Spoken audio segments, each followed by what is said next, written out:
दोस्तों, आज की वीडियो में फिर से मैं अगला अध्याय एस.के. झा सर का जो बुक है समान विज्ञान का, उसी से फिजिक्स का चौथा और पांचवा अध्याय से इस वीडियो में क्वेश्चन करवाऊंगा। इससे पहले आपको मैं अपडेट दे रखा है फिजिक्स का 3 अध्याय, केमिस्ट्री का 1 अध्याय, वन लाइनर क्वेश्चन का भी अपडेट दे दिया हूं। और यदि बुक परचेज करना चाहेंगे तो उसके लिए आपको मैं एक वीडियो स्पेशल से बनाया, तो वो आप देख लीजिएगा ताकि आपको कम कॉस्ट में कैसे परचेज करना है, जो कम कॉस्ट पड़े, वो सब आप उसमें देख सकते हैं। फिलहाल मैं चौथा अध्याय और पांचवा अध्याय को इस वीडियो में चर्चा करूंगा।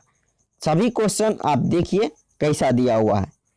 ये चौथा जो अध्याय है प्रोजेक्टाइल मोशन यानी प्रक्षेप गति। देखिए इस अध्याय में दोस्तों आपको मात्र 2 ही ऑब्जेक्टिव क्वेश्चन दिया गया है। पहले क्वेश्चन करते हैं, फिर आपको मैं कुछ सूत्र समझाने का प्रयास करूंगा, तो सभी सूत्र को आप नोट जरूर कर लीजिएगा। चलिए पहले ऑब्जेक्टिव क्वेश्चन देखते हैं। किसी प्रक्षेप का प्रक्षेप वक्र या पथ होता है तो वो कैसा होता है। देखिए इसका आंसर दिया हुआ है बी यानी परवलय होता है। अब दोस्तों 2 नंबर क्वेश्चन, अगर प्रक्षेप गति परास का मान महत्तम ऊंचाई के 4 गुने के बराबर हो तो प्रक्षेपण कोण क्या होगा। अब देखिए प्रक्षेपण कोण का मान आपसे पूछ रहा है, इसका आंसर दिया हुआ है ए यानी कितना हो जाएगा 45 डिग्री। अब देखिए दोस्तों आपको मैं कुछ बता दे रहा हूं जो आपके बुक में दिया गया है। प्रोजेक्टाइल मोशन ये क्या होता है, थोड़ा ध्यान से सुनिएगा, आपको मैं बता दे रहा हूं। अगर कोई पिंड एक ही समय में 2 दूरी तय करता है, क्षैतिज तथा उदग्र, तो पिंड की ऐसी गति को क्या कहते हैं, ऐसी गति को कहते हैं प्रक्षेप गति। प्रक्षेप का पथ जो होता है दोस्तों, प्रक्षेप गति का जो पथ होता है वो क्या होता है, परवलय आकार का होता है। अब देखिए एग्जाम्पल में आप थोड़ा समझ लीजिएगा। छक्का मारने पर बॉल की गति ये क्या होता है, तो उसकी गति हो जाती है प्रक्षेप गति। भाला फेंकने पर भाले की गति क्या होता है, ये प्रक्षेप गति होता है। मिसाइल फेंकने पर मिसाइल की गति क्या होता है, ये सारी चीज क्या हो जाता है, ये सारी चीज हो जाता है यानी प्रक्षेप गति हो जाता है। आगे देखिए, अब दोस्तों ये हो गया आपका न्यूमेरिकल बनाने का फॉर्मूला, इसको मैं आपको बताने का प्रयास कर रहा हूं। तो आर जो होता है आपका कैपिटल आर, वो होता है परास। वो क्या होता है दोस्तों, परास। जैसे यहाँ परास निकालने के लिए आपसे पूछ दिया जाएगा, फॉर्मूला क्या लगाएंगे, फॉर्मूला आप लगाएंगे u² sin 2θ बट्टे g। अब देखिए यहाँ थोड़ा ध्यान से समझिएगा, u जो होता है वो होता है आपको प्रारंभिक वेग, g होता है गुरुत्वीय त्वरण होता है। अब थीटा जो होता है दोस्तों प्रक्षेपण कोण होता है। थीटा क्या होता है, प्रक्षेपण कोण होता है। इस तरह से आपसे प्रश्न पूछा जाएगा तो आप इस फॉर्मूला के माध्यम से उसको सॉल्व कर सकते हैं। और देखिए आर मैक्स यानी परास महत्तम जब आपसे पूछ दिया जाए तो इसके लिए फॉर्मूला क्या लगाइएगा, u² बट्टा जी, u² बट्टा जी लगाइए। अब देखिए अब आपको मैं लिख रहा हूं वो चीज नोट कर सकते हैं। अब दोस्तों देखिए ये हो गया आपका परास के लिए फॉर्मूला। अब देखिए महत्तम ऊंचाई h मैक्स के लिए फॉर्मूला होता है, महत्तम ऊंचाई के लिए आपको फॉर्मूला होता है। देखिए मैं नोट कर दे रहा हूं, आप उसको नोट कर लीजिएगा, u² इंटू sin² थीटा बट्टे क्या होता है, बट्टे होता है 2g। ये फॉर्मूला से आप क्या निकाल सकते हैं, तो महत्तम ऊंचाई निकाल सकते हैं। क्या निकाल सकते हैं, महत्तम ऊंचाई निकाल सकते हैं।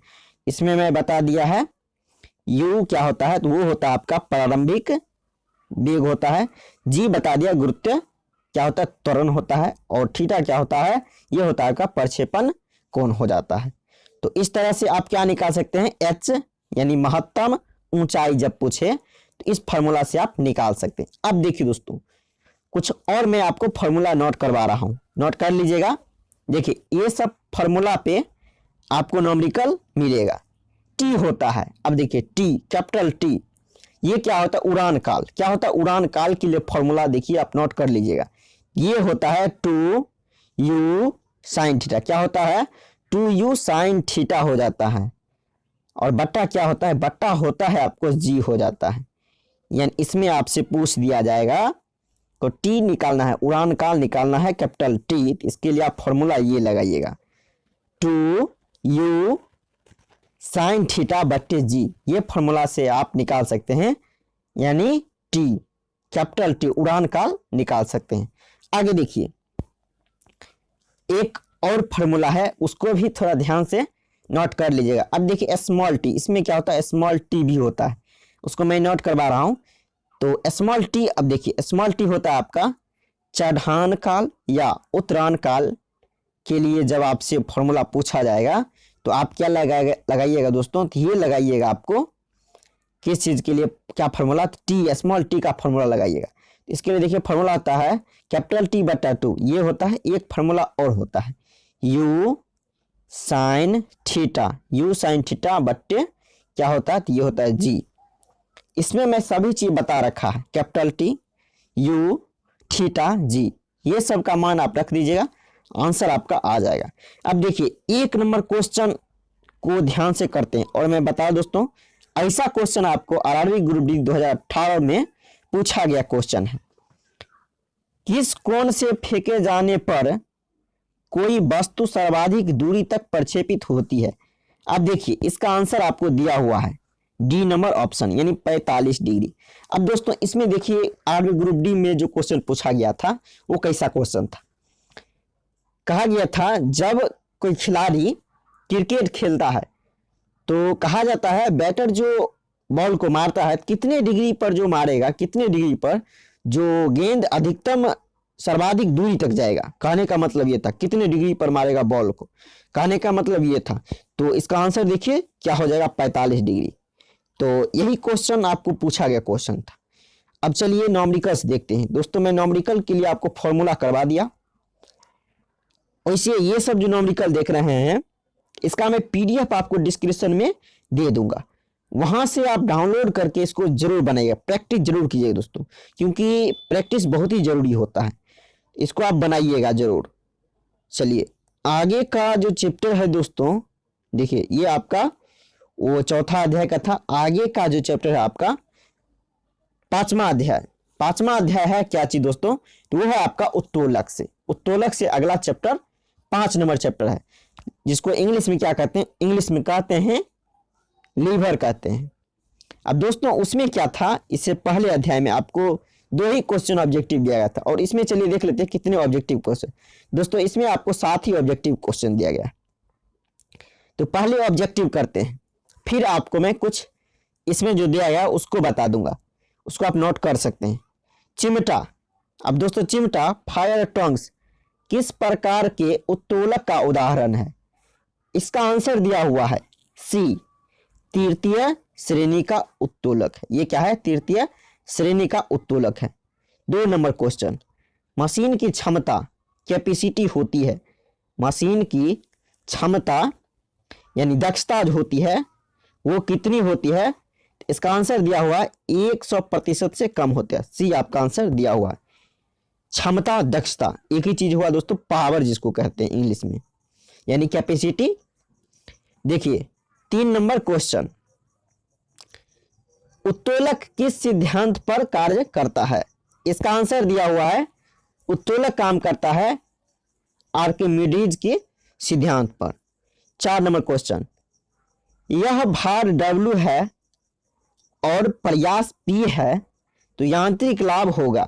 यांत्रिक लाभ के लिए आपको फॉर्मूला हो जाएगा ऑप्शन नंबर बी, आंसर हो जाएगा W/P हो जाएगा। क्या हो जाएगा, W/P आपका आंसर हो जाएगा। 5 नंबर क्वेश्चन देखिए, निम्नांकित में से कौन सा श्रेणी फर्स्ट लीवर का उदाहरण, फर्स्ट लीवर का उदाहरण कौन सा है आपका, ऑप्शन में दिया हुआ। 5 का जवाब देखिए वैसे दिया हुआ ऑप्शन 1, पलायर जो है आपका प्रथम श्रेणी का उत्तोलक है। अब देखिए चिमटा, दोस्तों आप जानते होंगे चिमटा जो है आपका तृतीय श्रेणी का उत्तोलक। सरौता, सरौता क्या है? तो सरौता आपका द्वितीय श्रेणी का उत्तोलक है। ये आपका हो गया तृतीय, ये हो गया द्वितीय श्रेणी का उत्तोलक। आगे का क्वेश्चन देखिए 6 नंबर। निम्न में से कौन सा यांत्रिक लाभ के लिए सही है? यानी यांत्रिक लाभ के लिए फॉर्मूला कौन सा सही होगा? देखिए इसका आंसर भी दिया हुआ है, भार बट्टा आयास। भार बट्टा आयास सही है, बी नंबर ऑप्शन। आगे का जो क्वेश्चन है 7 नंबर। निम्न में कौन प्रथम श्रेणी का उत्तोलक है? देखिए दोस्तों, प्रथम श्रेणी का उत्तोलक कौन है? 4 ऑप्शन इसका दिया हुआ है। देखिए इसका आंसर दिया हुआ है डी, तराजू जो है वो क्या है आपको? ये है आपको प्रथम श्रेणी का उत्तोलक। अब बता दोस्तों, कुछ ही नोट कर लीजिए। प्रथम श्रेणी का उत्तक जो है, जो कुछ इस बुक में नहीं, सॉरी दोस्तों, ये ऑब्जेक्टिव नहीं दिया था, उसको मैं करवा दे रहा हूं। आप जानते होंगे पिलास आपका प्रथम श्रेणी, कैंची, तराजू, नेल कटर, चापाकल, साइकिल का ब्रेक, सी सौ झूला होता है और सरसी, ये सब किस श्रेणी का है? तो ये सब आपको प्रथम श्रेणी का है। अब मैं द्वितीय श्रेणी के बारे में कुछ बता दे रहा हूं, उसको आप क्या कीजिएगा, उसको आप नोट कर लीजिएगा। देखिए सरौता और क्या है, खैनी काटने का मशीन, नींबू निचोड़ने का मशीन, एक पहिया कुड़ागड़ी, ये सब क्या है? ये सब आपको द्वितीय श्रेणी का उत्तोलक है। अब देखिए तृतीय श्रेणी में, ध्यान से सुन लीजिएगा, उसको नोट कर लीजिएगा। तृतीय श्रेणी में है, हो जाएगा दोस्तों, चिमटा, किसान का हल, हाथ में बेलचा और ये सब जो है आपका तृतीय श्रेणी का उत्तोलक है। और दोस्तों मैं बता दूं, मनुष्य का हाथ जो है वो आपको तृतीय श्रेणी के अंतर्गत आता है। तो ये सब जानकारी आपका 5वां अध्याय से था। और एक चीज बता दोस्तों, खास करके यदि आप बुक परचेज करना चाहते हैं तो आप बिल्कुल स्वतंत्र हैं। मैं किन्हीं को किसी तरह की बाधाएं नहीं कहता हूं या नहीं देना चाहता हूं, लेकिन मैं कहूंगा आप बुक का ऑब्जेक्टिव क्वेश्चन और न्यूमेरिकल्स जो मैं दे दिया हूं उसको आप जरूर बना लिया कीजिए, और बनाइए कैसा क्वेश्चन लगता है तब आप बुक परचेज कीजिए।